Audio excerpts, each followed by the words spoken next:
Liyayikhetha ikumgedlela, inkosi enkulu ukubombela isitimela samampondo, baba mkhulu mkhulu phakade, amen. Imbuzi yokubika khona ekhaya lapho kubika ukuthi seziyaphuma insizwa zakuleli khaya ziya empini kanye nobaba wakhona kuleli khaya. Impepho ishunqile emaqhugwaneni, kubikwa yona indaba yokuya kule mpini. Ebese kuncindwa izintelezi ezinamandla zekhaya zokuthi uma usubheke empini laphana ungawi kalula. Kuthiwa izalukazi zaziye zigaxe izicephu esibayeni. Isicephu nesicephu sasimele indodana noma ubaba wekhaya. Uma kwenzeka empini ufa, kwakubonakala ngaso isicephu sakho siwa esibayeni. Ebese kubonakala lapho ukuthi indodana noma ubaba akasekho, bese kuqhuma isililo. Abantu besifazane babehlupheke kakhulu ngenxa yalempi eyayisungulwe uye lo mlungu. Wawusizi nezinyembezi. Phela zazithi mayiphuma insizwa zala ekhaya nobaba wala ekhaya sekubhekwe kuyo impi emva kokuncinda intelezi. Bese kuhanjwa sekuyiwa konkosi, enkosini hhayi isilo, enkosi yesizwe. Yilapho esizophinde futhi nakhona senihlangene nezinye insizwa zesigodi nincinde enye futhi intelezi yesizwe sakini. Emva kwalokho bese nidlula-ke senidlulela konkosi lapho senihlangana khona nonke enisazoncinda khona intelezi yesizwe.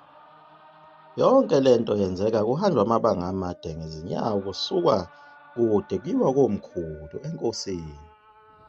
Ebese kuhutshwa amahubo esizwe ukuvusa zonke izinyanda ezulu.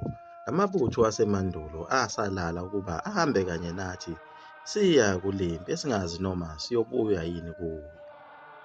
Hhayi njengoba wena usucula leli culo lakho lesizwe elingekho emthethweni, elingavusi noluncane usinga lolu, iculo lokunqotshwa leliyana, into ongafanele ngabe iyasetshenziswa. Kodwa wona amangisi namabhunu acula iculo lakubo ngqo, thina siculiswa insumansumane. Wena kuthiwa phakamisa uphondo.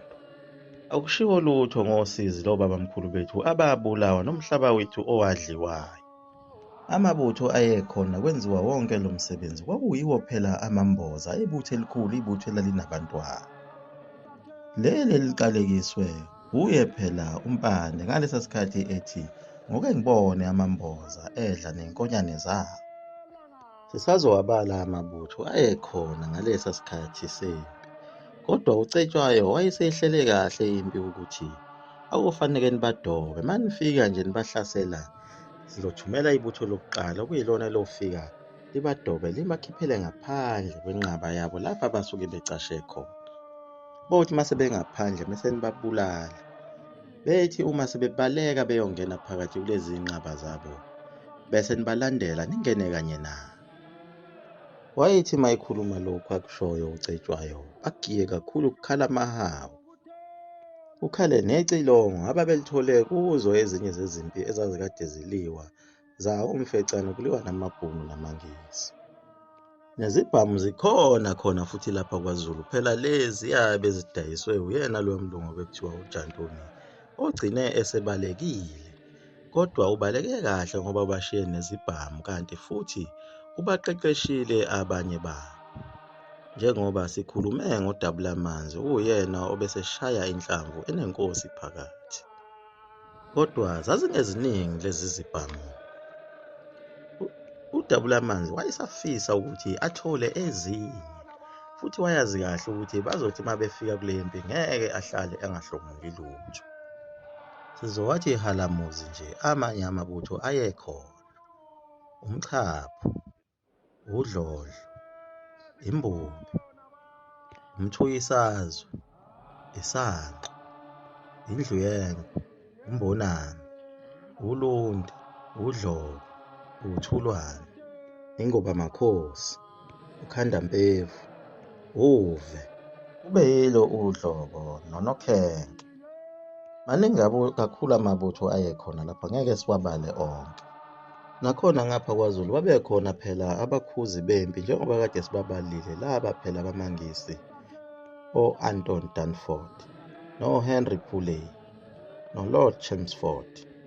Lapha kwaZulu kwakukhona bona osomopho kaZikhala waseBathenjini, kube uTshingwane kaMahole wakwaKhoza, kube oMavumengwana kaNdlela wakwaNtuli, kube uZibhebhu kaMapitha wakwaZulu.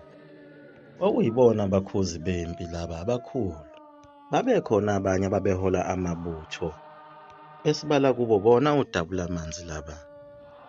Kwenzeka konke nje lokhu ikhona insizwa yakwaBiyela eganwayo okuthiwa umkhosana kaMvundlana.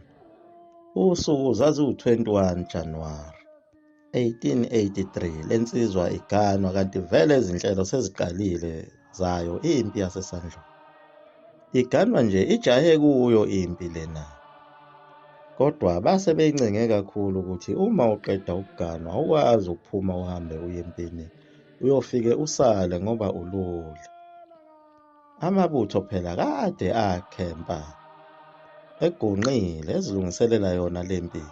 Wena ngesikhathi uganwa kunezintelezi ezinye ezikujombayo ugcina ungazitholi. Kodwa lensizwa yakwaBiyela yafuna ukuya kuyo lempi ngenkani. Nankaya amabutho esebheke esikhaleni kwentombela. Lapho phela kohlanganwa khona sekuncindwa intelezi yokugcina ngci lapho sokubhekwe khona empini. Usekhona lowo muzi wakwaNtombela laphaya kodini Daltoni, lapho phela kwahlanganwa khona kuleso sikhala esilapho.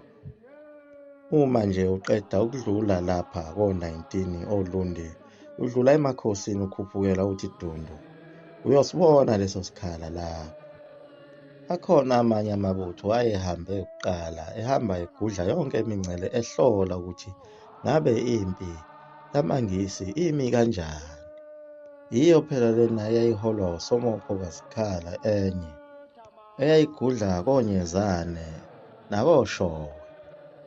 Kanti nayo futhi le mpi yamaNgisi yayithumele bona laba bantu ababeziwula abangabantu abamnyama ukuba behambe nabo belokhu behambe behlola impi kaZulu ukuthi imi kanjani.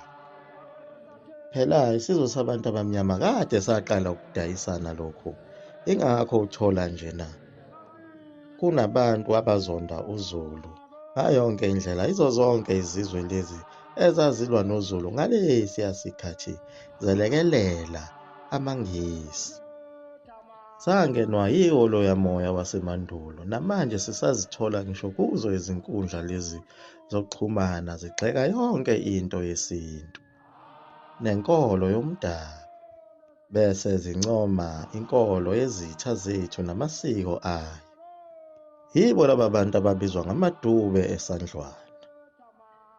Ningaxwayi manibabona nobona ukuthi yibo laba bantu abangenwe yiloya moya. Nakho ukuzondeka kwakhe umZulu lona kusuka khona lapho ukuthi wayelwa nomlungu, elwa nebhosi yakhe phela lo muntu wayeyidube eSandlwana.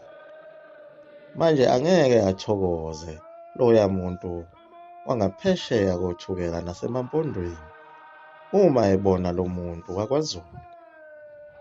Kanti kumele ngabe zonke izizwe zabantu abamnyama zimthanda kakhulu umZulu ngoba phela uyena owalwa kwaze kwaba sekugcineni elwa nesitha ekuyisona esigqilaza wonke umuntu omnyama. Isitha esabulala onke amakhosi asemampondweni. uZulu owalwa naso. Kodwa kutholakala umuntu oyixhosa engamthandi lo muntu omZulu.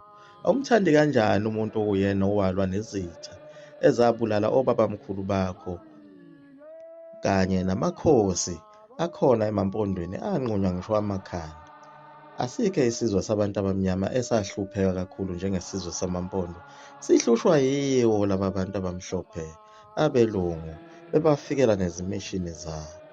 Kodwa futhi isona sizwe esithanda kakhulu laba bantu abamhlophe bese sizonda uZulu ngenxa yokuthi sadla amathe akhe lo mlungu.